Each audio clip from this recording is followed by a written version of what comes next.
আপসের থেকে personal information বের করার জন্য আপনারা আপসের ওয়েবসাইটে আসবেন। আসার পর এখানে ইউজার নেম পাসওয়ার্ড দিয়ে লগ ইনে ক্লিক করবেন। লগ ইনে ক্লিক করলে আপনাদের এখানে মোবাইলে একটি ওটিপি যাবে। তো যে ওটিপিটি এখানে যাবে সেই ওটিপিটা আমি এখানে দিচ্ছি। ওটিপি দিলে এখানে লগ ইন হয়ে যাবে। লগ ইন হওয়ার পরে এখানে দেখুন আপনার পার্সোনাল ইনফরমেশন নামে একটা ইয়ে আছে। যদি এটা না আসে আপনার প্রথমে ড্যাশবোর্ডে যাবেন। ড্যাশবোর্ডে যাওয়ার পরে এখান থেকে আপনার যে ভিউ মোর এই অপশানে যাবেন। ভিউ মোরে গেলে আপনার এই যে পার্সোনাল ইনফরমেশন এটা আসবে।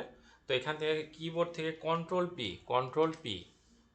পি দিবেন। কন্ট্রোল পি দিলে যে এটা এইভাবে আসবে, কন্ট্রোল পি দিলে এখানে আসবে। এরপর এখান থেকে আপনার সেভ অ্যাজ পিডিএফ দিয়ে আপনার এখানে সেভে দিলে আপনার ফাইলটি আপনার কম্পিউটারে ইয়ে হয়ে যাবে। কম্পিউটার অথবা মোবাইল থেকে যদি করেন মোবাইলে এখানে সেভ হয়ে যাবে। সেভ হলে এটি আপনি তখন বিভিন্ন কাজে ব্যবহার করতে পারবেন। আসসালামু আলাইকুম রহমতুল্লাহ।